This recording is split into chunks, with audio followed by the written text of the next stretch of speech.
Vamos refletir aqui em mais uma porção da palavra viva e eficaz que está no Evangelho de Jesus Cristo, segundo Marcos, capítulo 6, versos de 45 a 56, que diz assim: Logo em seguida, Jesus insistiu com os discípulos para que entrassem no barco e fossem adiante dele para Betsaida, enquanto ele despedia a multidão.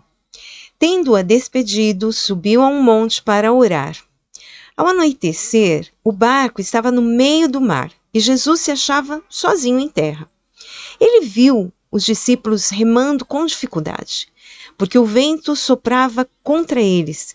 Alta madrugada, Jesus dirigiu-se a eles, andando sobre o mar, e estava já a ponto de passar por eles. Quando o viram andando sobre o mar, pensaram que fosse um fantasma. Então gritaram, pois todos o tinham visto e ficaram aterrorizados.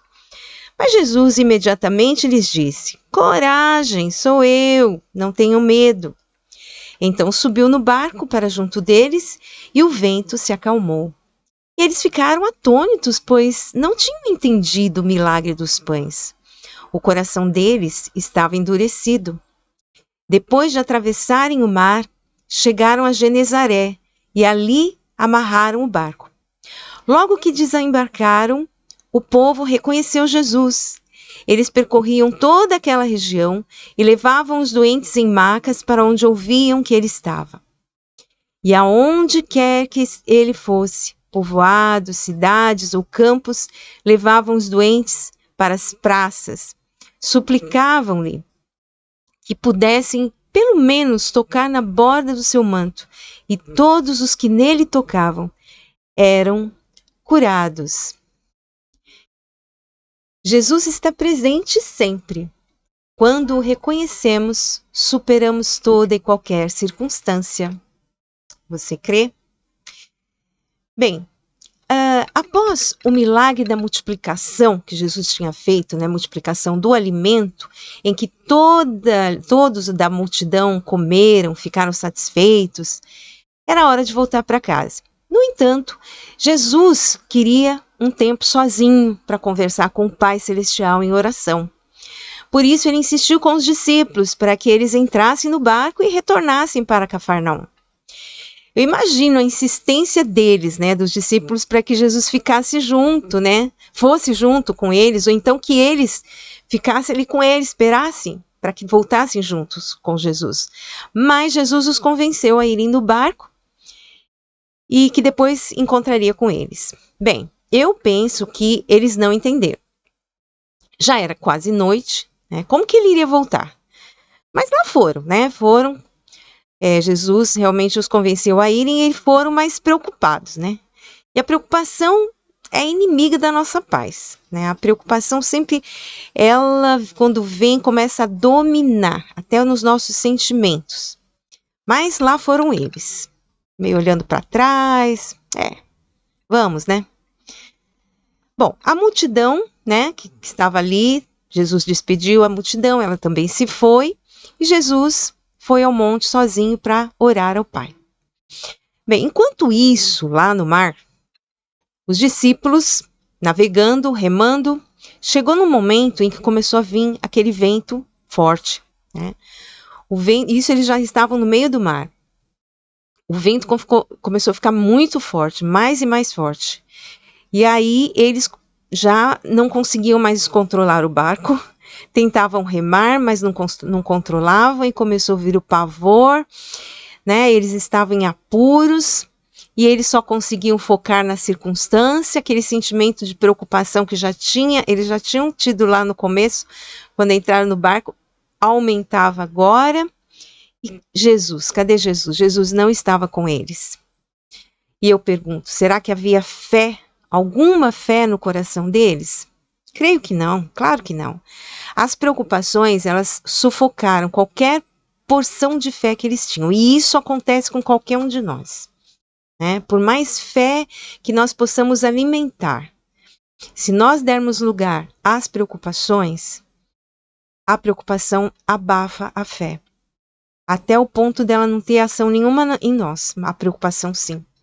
E aí o pavor vem o medo, né?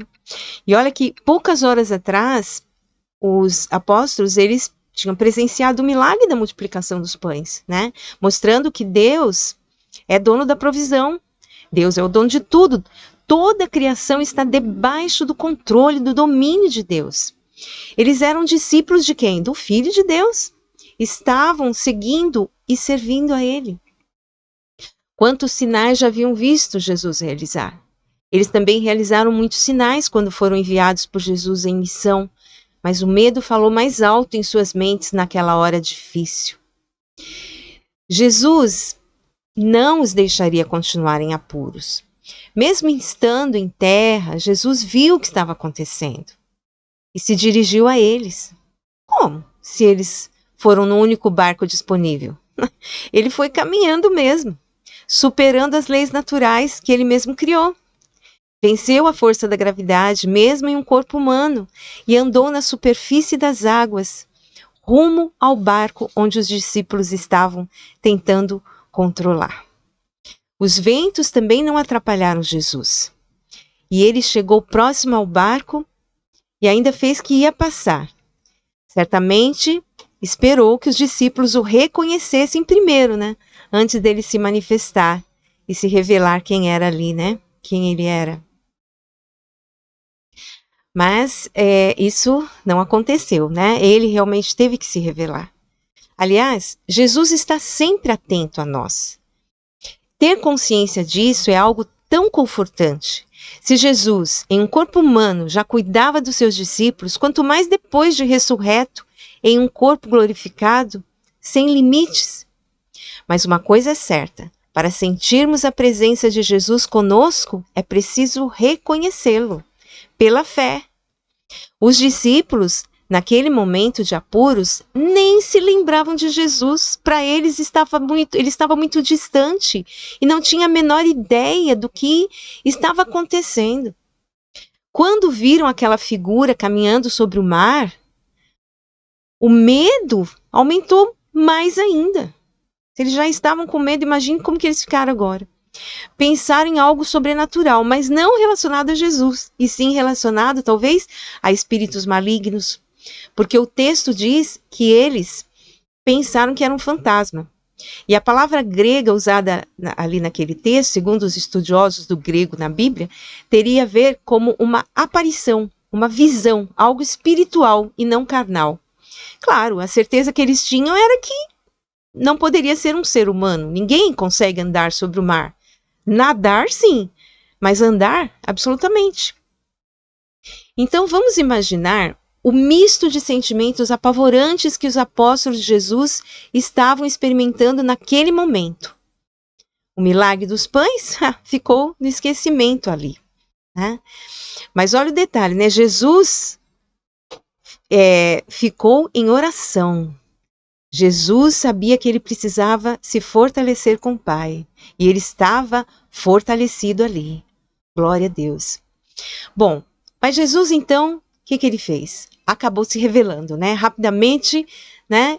Ele se revelou aos apóstolos, falou para ele, calma, tenham coragem, sou eu, aqui, sou eu, o mestre de vocês, o amigo de vocês, né? E olha só, Jesus se revela mesmo, ele continua fazendo isso, se revelando.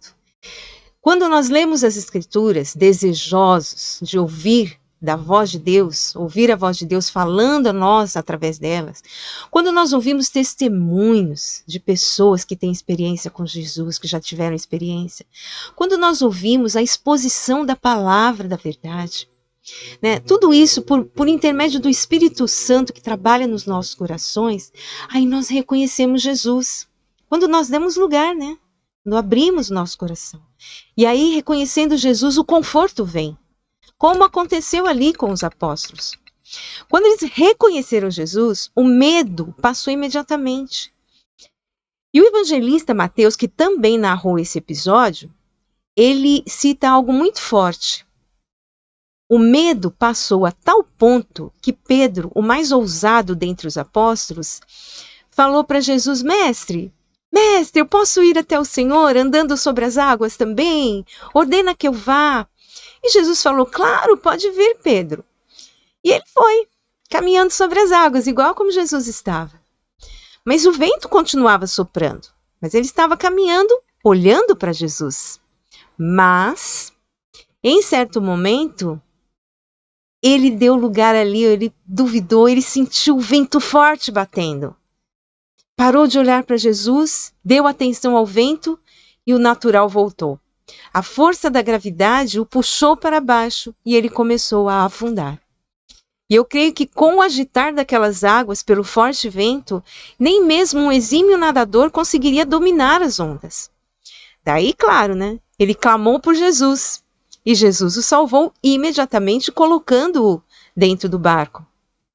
E aí Jesus também entrou no barco. E naquele momento a tempestade passou. Os ventos fortes viraram uma brisa suave. Quanto os apóstolos ainda precisavam assimilar dos ensinamentos de Jesus. Mas isso só seria mesmo possível quando eles recebessem o Espírito Santo definitivamente no tempo oportuno, que está registrado ali no capítulo 2 do livro de Atos dos Apóstolos. O Espírito os faria lembrar de tudo nos mínimos detalhes. E eles contariam a outros.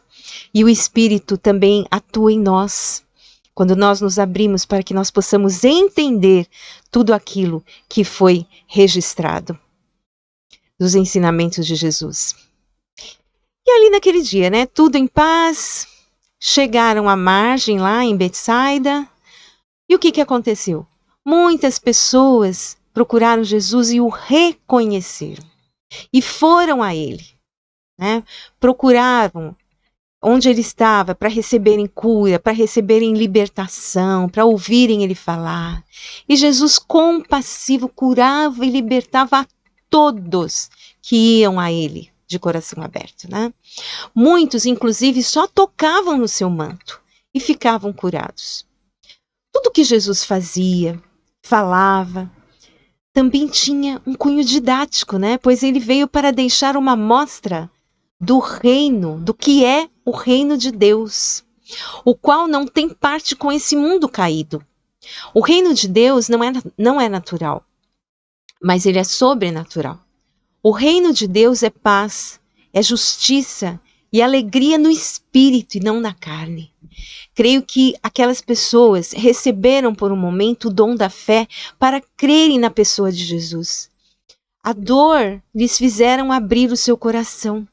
Isso acontece muitas vezes conosco, né? Nós não conseguimos reconhecer Jesus quando está tudo bem com a gente.